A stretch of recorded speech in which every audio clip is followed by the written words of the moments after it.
Assalamualaikum warahmatullahi wabarakatuh. Okay students, today our topic is on dimension and its uses. ठीक है जी, तो आज हम चैप्टर नंबर 1 का PHY 122, 222 और 212 का डायमेंशन का और उसके इस्तेमालात के बारे में टॉपिक हमारा आज है। तो सबसे पहले बेटा मैं आपको डायमेंशन की तारीफ़ बताता हूँ। तो ये बेटा हमारे पास आज का टॉपिक है। हमने सबसे पहले डायमेंशन की तारीफ़ पढ़नी है और मुख्तलिफ़ किस्म की फ़िज़िकल क्वांटिटीज़ की डायमेंशन निकालनी है। फिर हमने डायमेंशन के इस्तेमालात पढ़ने हैं और एंड में हम मुख्तलिफ़ किस्म की इक्वेशंस की डायमेंशन निकालेंगे। तो ये हमारा चैप्टर नंबर 1 का टॉपिक है बेटा, PHY 122, 222 और 212 का। तो सबसे पहले बेटा मैं आपको डायमेंशन की तारीफ़ बताता हूँ कि डायमेंशन की सिंपल सी की तारीफ़ ये है कि जब भी हम किसी फ़िज़िकल क्वांटिटी को लेंथ L, मास M और टाइम T की शक्ल में लिखते हैं तो ये उसकी डायमेंशन बन जाती है। ठीक है ना जी। तो हम फिज़िकल क्वांटिटी में देखेंगे कि जहाँ जहाँ पे लेंथ होगा उसको इस तरह से लिखेंगे, जहाँ जहाँ पे फिज़िकल क्वांटिटी में मास होगा उसको इस तरह से लिखेंगे, जहाँ जहाँ पे टाइम होगा फिज़िकल क्वांटिटी में तो उसको इस तरह से लिखेंगे। अब फिज़िकल क्वांटिटी होती क्या है? जैसे वेलोसिटी है, फिज़िकल क्वांटिटी है, एरिया है, फिज़िकल क्वांटिटी है, ठीक है जी, वॉल्यूम है, ये भी फिज़िकल क्वांटिटी है, डेंसिटी है, ये भी फिज़िकल क्वांटिटी है, ये सारी की सारी फिज़िकल क्वांटिटीज़ हैं। अब हम सबसे पहले स्टूडेंट्स जो है वो वेलोसिटी का हम निकालते हैं। वेलोसिटी का हमें फार्मूला पता है, डिस्प्लेसमेंट बटे टाइम होता है। तो डिस्प्लेसमेंट चूँकि लेंथ होती है तो हम इसको L लिखेंगे और टाइम T होता है तो हम इसको T लिखेंगे। ठीक है ना जी। तो ये हम इसको एक ही ब्रैकेट में लिखेंगे तो ये MLT की पावर -1 बन जाएगा। M की पावर 0 इसलिए लिखा है कि हमारे पास M की पावर 0 का मतलब है 1, तो ये हमारे पास 1 आ जाएगा। बाकी जो बचेगा LT की पावर -1, तो ये असल में उसकी डायमेंशन है, ये एक ही ब्रैकेट में लिखेंगे। इसी तरह स्टूडेंट्स आप डायमेंशन मुख्तलिफ़ किस्म की फ़िज़िकल क्वांटिटी की डायमेंशन लिखेंगे। जैसा कि एरिया है, एरिया का फार्मूला होता है लेंथ मल्टीप्लाई बाय विड्थ, ये दोनों लेंथ हैं तो हम इसको L² लिखेंगे। वॉल्यूम है length multiply by width multiply by height, लंबाई चौड़ाई ऊंचाई, तो ये तीनों लेंथ हैं तो इसको हम L की पावर 3 लिखेंगे। डेंसिटी है, मास / वॉल्यूम होता है इसका फार्मूला, मास में हम M लिखेंगे और लेंथ वॉल्यूम के लिए हम L की पावर 3 लिखेंगे। तो ये इसको एक ही ब्रैकेट में लिखेंगे तो ये ML की पावर -3 बन जाएगा। इसी तरह स्टूडेंट्स हमारे पास वेलोसिटी है, उसका फार्मूला हमने अभी निकाला हुआ है, LT की पावर -1 बनता है। एक्सेलरेशन का फार्मूला आपने पुट करना है वेलोसिटी बटे टाइम, वेलोसिटी का फार्मूला होता है डिस्टेंस बटे टाइम, तो ये डिस्टेंस बटे टाइम, टाइम का स्क्वायर हो जाएगा नीचे। तो ऊपर डिस्टेंस है तो इसको हम L लिखेंगे, नीचे टाइम है तो इसको हम T लिखेंगे, तो ये हमारे पास LT की पावर -2 आ जाएगा। फोर्स होता है हमारे पास मास / एक्सेलरेशन, तो इसका फार्मूला पुट करेंगे तो मास M और एक्सेलरेशन होता है हमारे पास वेलोसिटी बटे टाइम, तो वेलोसिटी होता है डिस्टेंस बटे टाइम, तो ये डिस्टेंस बटे टाइम का स्क्वायर आ जाएगा। तो हम इसको LMT की शक्ल में लिखेंगे तो एक ब्रैकेट में लिखेंगे तो ये बन जाएगा। इसी तरह स्टूडेंट्स मोमेंटम का फार्मूला हमें पता है मास / वेलोसिटी होता है और मास को M लिखेंगे, वेलोसिटी को डिस्टेंस बटे टाइम, तो ये हमारे पास LMT की शक्ल में आ जाएगा।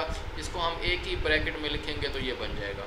इसी तरह स्टूडेंट्स हमारे पास वर्क है, फोर्स / डिस्प्लेसमेंट, तो फोर्स का फार्मूला होता है M में, तो हमारे पास डिस्टेंस 7 आ जाएगा। इसी तरह मास / वेलोसिटी, तो हमारे पास स्टूडेंट्स वर्क का फार्मूला हमने पढ़ा हुआ है फोर्स / डिस्प्लेसमेंट, तो ये हमारे पास MAD आ जाएगा। तो इसमें से हम MVD/T, क्योंकि एक्सेलरेशन का फार्मूला होता है वेलोसिटी बटे टाइम और वेलोसिटी का फार्मूला होता है डिस्टेंस बटे टाइम, तो ये डिस्टेंस का स्क्वायर बन जाएगा, नीचे टाइम का स्क्वायर बन जाएगा, तो ये हमारे पास ML² T की पावर 2 बन जाएगा नीचे। तो इसको हम एक ही ब्रैकेट में लिखेंगे तो ये T की पावर -2 आ जाएगा, ऊपर आके इसकी पावर माइनस हो जाती है। टार्क का फार्मूला भी यही है, फोर्स / डिस्टेंस, इसका भी MAD आएगा और साथ में MVD/T, इसके साथ जो है वेलोसिटी का फार्मूला लगाएंगे डिस्टेंस स्क्वायर बटे टाइम स्क्वायर, और इसको हम LMT की शक्ल में लिखेंगे तो हमारे पास ML² T की पावर -2 बनेगा। एनर्जी का स्टूडेंट्स फार्मूला होता है हमारे पास mgh, तो ये हमारे पास mgh आ जाएगा।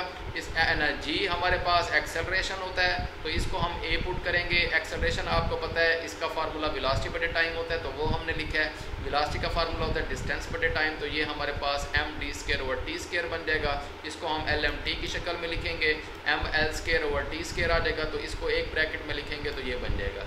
इसी तरह स्टूडेंट्स प्रेशर फोर्स बटे एरिया होता है। फोर्स का फार्मूला लिखा ma, ठीक है ना जी। और फिर हमने ए का फार्मूला, एक्सेलरेशन का फार्मूला लिखा वेलोसिटी बटे टाइम, और एरिया हमारे पास लेंथ मल्टीप्लाई बाय लेंथ होता है, तो इसलिए हम इसको डी स्क्वायर लिखेंगे।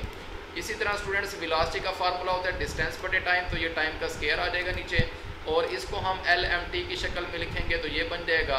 तो इसी तरह हम इसको एक ही ब्रैकेट में लिखेंगे तो एम एल की पावर -1 टी की पावर -2 बन जाएगा।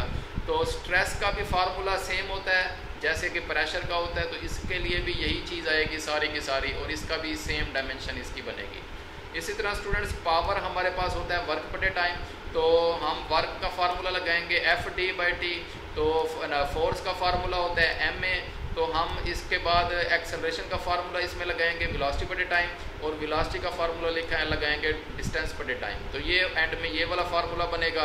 इसको स्टूडेंट्स हम लास्ट में एल एम टी की शक्ल में लिखेंगे तो ये बन जाएगा, एक ब्रैकेट में लिखेंगे तो ये बन जाएगा।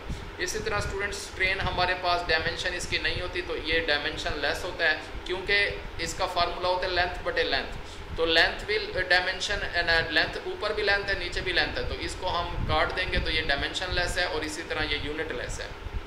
इसके इस्तेमालात क्या हैं, आपने अभी देखा कि हमने काफ़ी सारी फिजिकल क्वांटिटीज़ की डायमेंशन निकाली है। इसका पहला इस्तेमाल ये है। इसका दूसरा इस्तेमाल ये है कि हम इसके ज़रिए किसी भी इक्वेशन को चेक कर सकते हैं कि वो ठीक है या नहीं है। अभी हम एक इक्वेशन को चेक करेंगे हरकत की दूसरी मसावात को, कि ये इक्वेशन ठीक है या नहीं है। हम लेफ़्ट हैंड साइड लेंगे तो लेफ़्ट साइड पे जो है वो डिस्टेंस लिखा हुआ है, तो इसको हम एल लिखेंगे इसकी डायमेंशन को। राइट हैंड साइड लेंगे तो राइट साइड पे हमारे पास सबसे पहले वेलोसिटी है, तो वेलोसिटी का फार्मूला होता है डिस्टेंस बटे टाइम, और साथ में टाइम आ जाएगा 1/2, और साथ में एक्सेलरेशन है। एक्सेलरेशन का फार्मूला मैंने यहाँ पे लिखा हुआ है वेलोसिटी बटे टाइम, और फिर डिस्टेंस बटे टाइम का स्क्वायर आ जाएगा। तो ये हमने इधर पुट किया है, तो इधर से हमारे पास ये वाली वैल्यू आ गई है। इसको हमने सोल्व किया तो ये हमारे पास फार्मूला स्टूडेंट्स बना है। तो इसको हम जब सोल्व करेंगे 1/2 + 1, तो ये 3/2 आ जाएगा। 3/2 कांस्टेंट है, तो इसकी डायमेंशन नहीं होती, ये मैंने यहाँ पे लिखा हुआ है। तो राइट हैंड साइड की डायमेंशन बनेगी L, और लेफ़्ट साइड की भी डायमेंशन L है, तो ये आपस में बराबर हैं, तो इसका मतलब इक्वेशन ठीक है। इसी तरह हम सिंपल पेंडुलम का टाइम पीरियड, इसकी डायमेंशन निकालेंगे।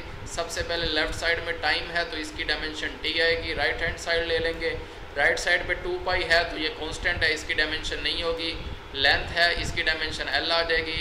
G है, इसकी डायमेंशन A, इसका फार्मूला पुट करेंगे, फिर वेलोसिटी बटे टाइम आएगा, और डिस्टेंस बटे टाइम का स्क्वायर, इसकी डायमेंशन ये आ जाएगी। इसी तरह राइट हैंड साइड की डायमेंशन हम लिखेंगे, तो लेंथ के लिए हम ऊपर L लिख देंगे, और नीचे एक्सेलरेशन के लिए हम LT की पावर -2 लिख देंगे। तो इसको हम सोल्व करेंगे तो हमारे पास T की पावर 2 स्क्वायर रूट में आ जाएगा, तो T की पावर 2 स्क्वायर रूट से कट जाएगा, तो खाली T आ जाएगा। तो लेफ़्ट साइड की डायमेंशन और राइट साइड की डायमेंशन आप देख रहे हैं बराबर है, तो ये इक्वेशन भी ठीक है। इसी तरह हम तीसरी इक्वेशन चेक करेंगे। हमारे पास तीसरी इक्वेशन इस शक्ल में आप लिखेंगे सबसे पहले। इसके बाद आप लेफ़्ट हैंड साइड लेंगे, लेफ़्ट साइड पे वेलोसिटी है, तो वेलोसिटी का फार्मूला आपको पता है डिस्टेंस बटे टाइम होता है, स्क्वायर है, तो इसका स्क्वायर ले लेंगे। इसको LT की शक्ल में लिखेंगे तो हमारे पास ये डायमेंशन निकलेगी। राइट हैंड साइड लेंगे तो स्टूडेंट्स हमारे पास वेलोसिटी है सबसे पहले, इसका फार्मूला लिखेंगे तो ये स्क्वायर है, तो ये बन जाएगा, साथ में 2 है। एक्सेलरेशन है, तो इसका डिस्टेंस बटे टाइम आता है, तो ये हमारे पास साथ में डिस्टेंस जो है वो उसका पहले से दिया हुआ है। तो इसको हम सोल्व करेंगे स्टूडेंट्स, तो ये हमारे पास बन जाएगा, ठीक है जी। इसके बाद हम इसको जमा करेंगे तो ये 3 बन जाएगी। तो 3 की डायमेंशन नहीं होती, तो इसलिए हम इसको नहीं लिखेंगे। बाकी जो चीज़ बचेगी उसकी हम डायमेंशन निकालेंगे। तो राइट हैंड साइड की डायमेंशन ये निकल आई है, लेफ़्ट साइड की भी यही डायमेंशन है, तो हम कहेंगे कि ये दोनों आपस में बराबर हैं, और ये इक्वेशन भी ठीक है। इसी तरह स्टूडेंट्स हम लास्ट में फर्स्ट इक्वेशन की डायमेंशन निकालेंगे। फर्स्ट इक्वेशन ये है, इसकी लेफ़्ट साइड में हम velocity is equal to distance बटे टाइम L/T, तो ये LT की पावर -1 आ जाएगा। इसी तरह राइट साइड लेंगे तो ये हमारे पास वेलोसिटी का फार्मूला पुट करेंगे, फिर एक्सेलरेशन का फार्मूला पुट करेंगे, तो हमारे पास ये जो है ना एंड में बचेगा, तो इसको हम जमा करेंगे तो ये आ जाएगा। अब हम 2 की डायमेंशन हमें पता है नहीं होती, तो हम इसको नहीं लिखेंगे। तो राइट हैंड साइड की डायमेंशन हमारे पास ये निकल आई है, लेफ़्ट साइड की स्टूडेंट डायमेंशन ये है, तो हम जानते हैं कि ये दोनों डायमेंशन बराबर हैं, तो ये इक्वेशन भी ठीक है। तो इसी तरह स्टूडेंट्स हम डायमेंशन के ज़रिए किसी भी इक्वेशन को चेक कर सकते हैं कि वो इक्वेशन ठीक है या नहीं है। इसके साथ ही हमारा लेक्चर ख़त्म होता है। अपना ख्याल रखिएगा।